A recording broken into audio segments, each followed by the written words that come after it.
ماشاءاللہ آپ دعوت اسلامی کی اہم ذمہ داریوں پر ہیں، اور اس وقت آپ کی جو مصروفیت کا جدول وہ کیسے ہے، اور اپنے آرام کو اور اپنے گھر والوں کو اور اپنے احباب کو کیسے وقت دیتے ہیں، اس کے بارے میں کچھ ہمیں؟ غالباً وہ پہلا رسالہ تھا میرا، اب میرے خیال میں یہ پہلا یا دوسرا سال تھا درس نظامی کا، یہ اس زمانے میں لکھی تھی۔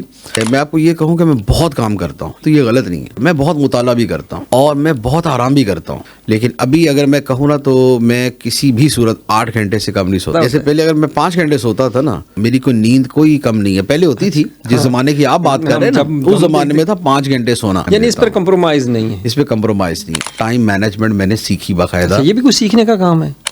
یہ تجربے سے، اور ایک مرتبہ کے تجربے سے نہیں، یہ 1000 مرتبہ کے تجربے سے ثابت شدہ بات ہے۔ جب آپ پوری توجہ کے ساتھ آپ کام کرتے ہیں تو 3 گھنٹے میں آپ 8 گھنٹے کا کام کر لیتے ہیں۔ ٹائم مینجمنٹ ہو، اور ٹائم مینجمنٹ جو ہے وہ ڈھنگ سے ہو۔ ہمارے دارالفتہ اہل سنت میں 150 افراد ہوں گے، مجھ سے زیادہ دنیا کے ملکوں میں شاید ہمارے دارالفتہ میں کوئی بندہ نہیں گیا، یہ کئی ایک ممالک میں 10 مرتبہ جا چکا۔ بیان لکھنے کا ٹائم نہیں میرے پاس۔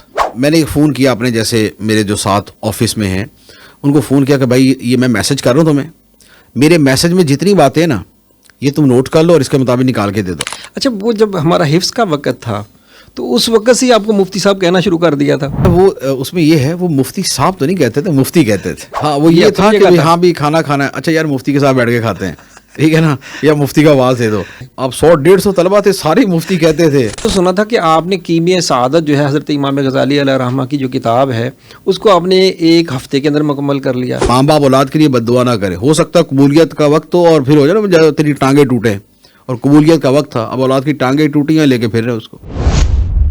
32 طلبہ تھے وہاں پہ اس وقت فیضان میں، وہ بلڈنگ بھی بالکل پرانی تھی، بالکل پرانی سی بنی ہو۔ میں نے وہ دیکھا ہے کہ رات ایسا بھی تھا کہ جب وہ بلڈنگ مطلب چھپرا سا بنا ہوا تھا اس کے اوپر سے نا کیڑے ٹپکتے تھے۔ تو مجھے یاد ہے کہ وہ گھر سے تو ہمیں گدے وغیرہ ملتے تھے کہ وہاں بچھا کے سوئیں، لیکن ہمیں وہ بوریا پر سونے والی سنت کی ادائیگی کے لیے کبھی کبھار وہ ہوتا تھا کہ بغیر بوریا کے صرف زمین پر سونا، کبھی اس طرح بھی سویا کرتے تھے کہ بھئی وہ نیچے وہ بھی نہیں ہوتا، صبح کپڑے سارے طرح ہو جاتے تھے لیکن سوتے تھے اس طریقے سے بھی۔ یہ ایک ایسے عالم دین گزرے ہیں جنہوں نے 800 کتاب یعنی کہ جلدوں پر مشتمل ایک کتاب لکھی، 800 جلدوں پر مشتمل ایک کتاب لکھی، تو مہران تھا۔ جب آپ نے اسکول کی تعلیم کا آغاز کیا تو اس میں آپ کی کیا کیٹیگری؟ اس میں کوئی بطور خاص یاد نہیں مجھے کوئی ایسی کوئی نمایاں وہ کارکردگی ہو۔ زیادہ تر آپ کس کردار کو فالو کرتے تھے، یا کون آپ کے لیے اس وقت آئیڈیل تھا؟ کہاں سے آپ کو یہ جذبہ ملا تھا؟ یہ اعلیٰ حضرت کا پڑھ کے نا مجھے وہ تھا کہ یار بھئی دین کی خدمت کرنی ہے، دین کی خدمت کرنی ہے، مسلک کی خدمت کرنی ہے۔ میرے والد صاحب ماشاءاللہ بہت زیادہ دینی رجحان رکھنے والے اور بڑے کٹر قسم کے رضوی تھے نا، وہ سنی رضوی، اور اس طریقے سے ہمارے گھر میں کتابیں بہت ہوتی تھی۔ اب وہ کتابوں میں اعلیٰ حضرت علیہ رحمہ کی سیرت جو ہے نا، اعلیٰ حضرت کے فضائل، یہ پڑھنے کا وہ شوق تھا۔ اعلیٰ حضرت تو 2.5 گھنٹے سوتے تھے، بقیہ سارا دن کام۔ تو قرآن پاک بند کیا، شروع کیا ہو جا کے 15ویں پارے میں کوئی دیکھنے کی ضرورت پڑ گئی تو پڑ گئی، کہیں آگے پیچھے تو اس کے بعد چل سکتا۔ انہوں نے کہا کہ آج میں دیکھوں گا، میں نے اٹھانا نہیں ہے، اگر کوئی بچہ بھی اپنے آپ نہ اٹھا تو پھر مدرسہ بنانے کا ہمارا کوئی وہ مطلب نہیں، فائدہ کوئی نہیں، اس کو بند کر دینا چاہیے۔ درس نظامی آپ نے کون کون سے یعنی کہ مدرسوں سے، جامعات سے پڑھا، اور کن کن اساتذہ سے پڑھا جو معروف اساتذہ ہیں ان میں؟ تو آپ کو کبھی یہ حسرت ہوئی ہو کہ کاش میں ڈاکٹر بن جاتا، انجینئر بن جاتا یا پائلٹ بن جاتا؟ حفاظ کے لیے مختصر کوئی مشورہ عطا فرمائیں گے کہ منزل کو کس طرح یاد رکھیں؟ جب کوئی بندہ درس نظامی کا آغاز کرتا ہے، شروع کرتا ہے، تو اس کو کس نیت سے یعنی کہ شروع کرنا چاہیے؟ آئے کہ عالم بننے کی نیت سے، مناظر، محدث یا شیخ الحدیث بننے کے لیے کس نیت سے اس کو یعنی کہ درس نظامی کی ابتدا کرنی چاہیے عالم بننے کی؟ اگر پڑھائی سے رزق زیادہ ملنا ہوتا تو جو ان پڑھ مالک ہے نا وہ نوکر ہوتا۔ اچھا میں نے اس بات کے اوپر بڑے بڑوں کو بھڑکتے دیکھا ہے نا، تو میں نے پوچھا کہ آپ کو اس بات پہ غصہ نہیں آیا؟ تو اصل میں پتا کیا فرمایا، اچھا اس پہ غصہ بھی کرنا ہوتا ہے؟ اللہ اللہ، ہاں ٹھیک ہے جی، کیا کہہ رہے تھے؟ اچھا صحیح ہے، ٹھیک ہے بیٹا، صحیح ہے، کر لیجیے۔ بسم اللہ والحمد للہ والصلاۃ والسلام علی رسول اللہ۔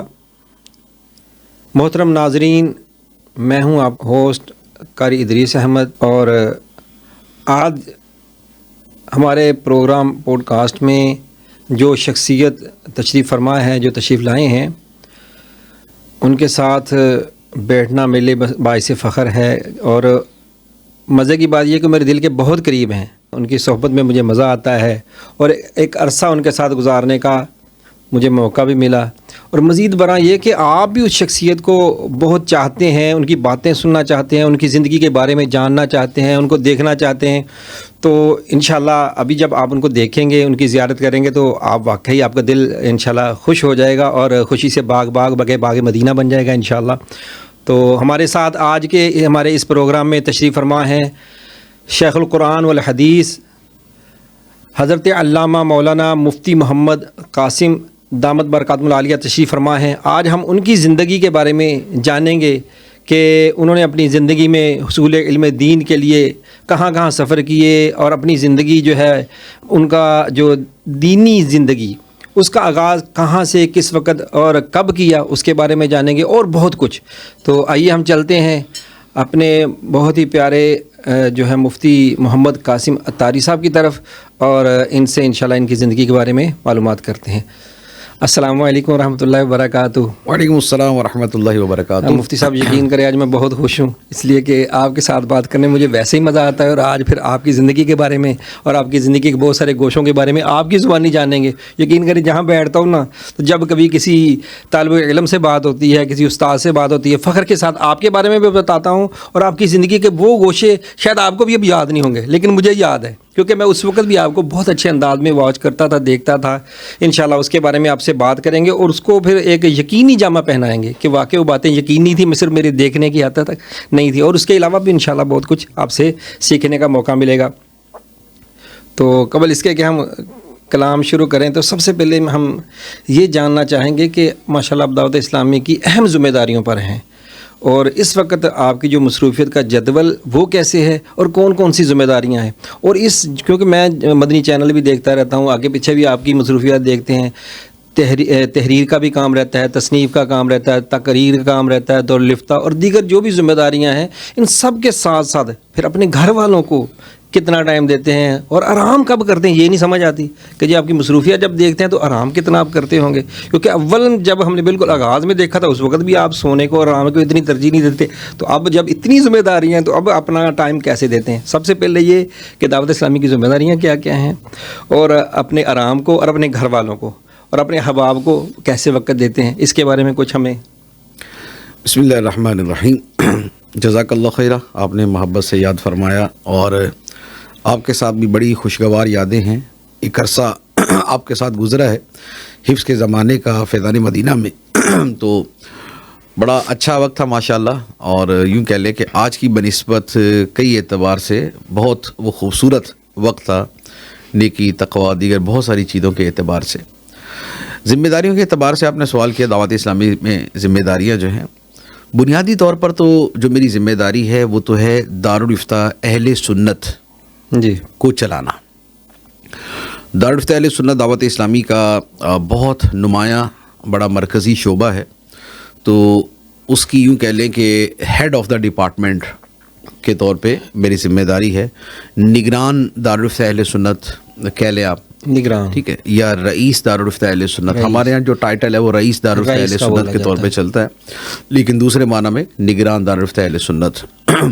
تو مین جو میری ذمہ داری ہے وہ یہی ہے۔ جو دارالافتاء بھی ایک ہے، کافی زیادہ دارالافتاء ہیں جی، دارالافتاء تو ہمارے اس وقت تقریباً الحمدللہ میرے خیال میں 14 سے زیادہ ہیں، 14 یا 15 ہو چکے ہیں ماشاءاللہ۔ ابھی جسٹ 4 دن پہلے میں نے لاہور میں نئے دارالافتاء اہل سنت کا افتتاح کیا ہے۔ اچھا ماشاءاللہ۔ ابھی میرا لاہور کا 2 دن کا سفر تھا، تو اس میں دوسرے دن جو ہے وہ جوہر ٹاؤن میں ہمارے دارالافتاء اہل سنت ہی کی ایک برانچ ہے، شعبۃ الاقتصاد، تجارت کے شرعی مسائل کے حوالے سے، تجارت اور مالی لین دین جو ہوتے ہیں ان کے شرعی مسائل کے لیے بطور خاص ایک دارالافتاء بنایا گیا ہے کہ جہاں مین انہی مسائل کو فوکس کیا جائے گا۔ جی، تو یوں الحمدللہ ہمارے کوئی 15 یا اس سے بھی زائد جو ہے نا وہ ہمارے شعبے ہیں، کیونکہ افتاء بھی ہے، افتاء مکتب بھی ہے جہاں دعوت اسلامی کے تنظیمی شرعی مسائل پوچھے جاتے ہیں، اور اس کے علاوہ دارالافتاء اہل سنت عوام کے لیے ہے، اور پھر دارالافتاء اہل سنت کا شعبہ الاقتصاد جو تجارتی مسائل کے حوالے سے۔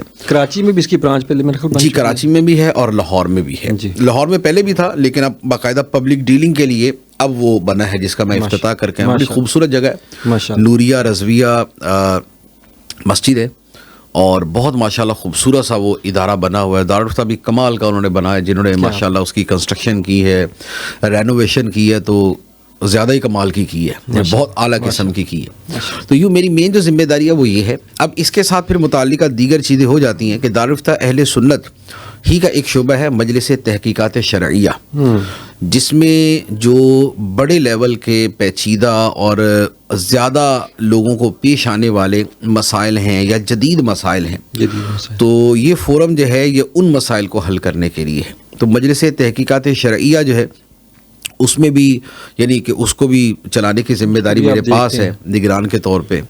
اور مفتیان کرام اس میں آپ کے ساتھ, جی اس میں تو ہمارے پھر جو ہمارے سینئر مفتیان کرام ہیں وہ سارے کے سارے اس میں ہوتے ہیں. تقریباً اس میں 10 کے قریب 10 یا 12 افراد ہیں ہمارے مین. تو یہ مجلس تحقیقات شرعیہ ہے, اس کی ذمہ داری ہے. ایک دارالفتہ اہل سنت کی ذمہ داری ہے. اور تیسری ایک ہماری مجلس افتاء ہے جو ہمارے دارالافتاؤں کے جو انتظامی امور ہے ان کو جو ہے وہ چلاتی ہے. تو اس کی جو ہے وہ ذمہ داری بھی میرے پاس ہے. تو یہ میری اصل ذمہ داریاں یہ ہیں. باقی اس کے ساتھ پھر مدنی چینل کے پروگرام وہ بھی یوں کہہ لیں کہ ایک ذمہ داری ہی کے طور پہ ہیں, اگرچہ وہ ایسا نہیں ہے جس طرح دارالفتہ اہل سنت, یعنی کہ وہاں پر میں کر لوں تو مرضی ہے, نہ کروں تو بھی مرضی ہے. لیکن دارالفتہ کی ذمہ داریاں تو جسے کہتے ہیں نا کہ ایک باقاعدہ تنظیمی طور پر دی ہوئی ہے اور اسے پورا کرنا ہے. اور اس کے ساتھ پھر تصنیف کا کام ہے. تو جو تصنیف کا کام ہے, کتابیں لکھنے کا کام ہے, تو یہ بھی یوں ہے کہ یہ بھی ذمہ داری کے طور پہ نہیں ہے, یہ اس طور پہ ہے کہ اس کو جو ہے ایک میرا بھی شوق ہے اور دوسرا کچھ ایک دینی تقاضے ہیں تو اس کے مطابق میں لکھتا ہوں. لیکن میرا لکھنا جو ہے وہ دعوت اسلامی کے تحت ہی ہوتا ہے. تو یوں جو ہے یہ مین میری 3 ذمہ داریاں. عام طور پہ جو آپ کی کتابیں وہ دعوت اسلامی کے تحت ہی مطلب کہ وہ جی ٹوٹل دعوت اسلامی کے تحت, ٹوٹل دعوت اسلامی کے تحت. اچھا مجھے یاد ہے وہ بالکل ابتدا میں آپ نے ایک جب یہ آپ کا تعلیمی دور چل رہا تھا تو ایک کتاب میری نظر سے گزری تھی, وہ بھی آپ کی تھی, بالکل چھوٹا سا رسالہ تھا, تو اس سے آپ نے شاید ابتدا کی ہے تحریر. جی وہ پہلا میرا غالباً وہ پہلا رسالہ تھا میرا, اللہ کی عطائیں کے نام سے. اللہ کی عطائیں. اس وقت آپ درس نظامی کے تیسرے چوتھے, اب میرے خیال میں یہ پہلا یا دوسرا سال تھا درس نظامی کا. یہ اس زمانے میں لکھی تھی اور یہ تھی انبیاء علیہم الصلاۃ والسلام اور اولیاء کرام رحمۃ اللہ علیہم اجمعین سے استمداد کے بارے میں, ان سے مدد مانگنے کے بارے میں. سوال و جواب کی شاید صورت جی وہ سوال و جواب کی صورت میں ہے. تو ابھی وہ کتاب پرنٹ ہوتی ہے کہ نہیں ہوتی؟ ابھی بیسیکلی وہ کتاب جو ہے نا وہ حصہ بن گئی تھی رسائل قادریہ کا.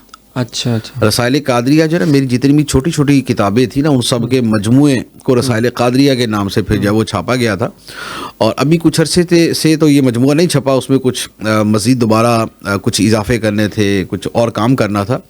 وہ کام تو ہو چکا ہے. اب فائنل دوبارہ میرے پاس ایک مرتبہ وہ آئی ہوئی ہے ریویو کے لیے, اچھا پروف ریڈنگ کے لیے. تو یہ اب مکتبۃ المدینہ سے چھپے گی. اگر یہ بھی مطلب کتاب چھوٹا سا رسالہ لیکن اپنے اعتبار سے وہ بڑی زبردست کتاب تھی. میں نے اس کو جی وہ موضوع بڑا پیارا تھا اس میں اور بڑا انداز بھی بہت اچھا تھا. جی وہ کافی اچھا موضوع تھا وہ.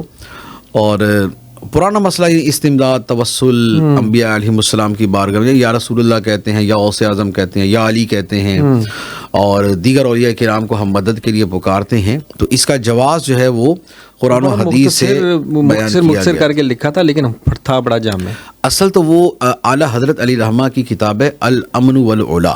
اچھا اعلیٰ حضرت کی کتاب الامن والعلا وہ اصل ہے. تو یہ جو کتاب رسالہ لکھا تھا نا یہ اسی کتاب سے ہی مواد لے کر جو ہے نا وہ لکھا گیا تھا. یہ اس کتاب سے سارا مواد تھا. اس کو پھر ذرا اعلیٰ حضرت کی پھر اردو بھی اور انداز بھی ایک بہت عالمانہ تھا, اسے پھر بہت زیادہ عوامی انداز کے اندر جو ہے نا وہ کر کے تیار کیا تھا. صحیح.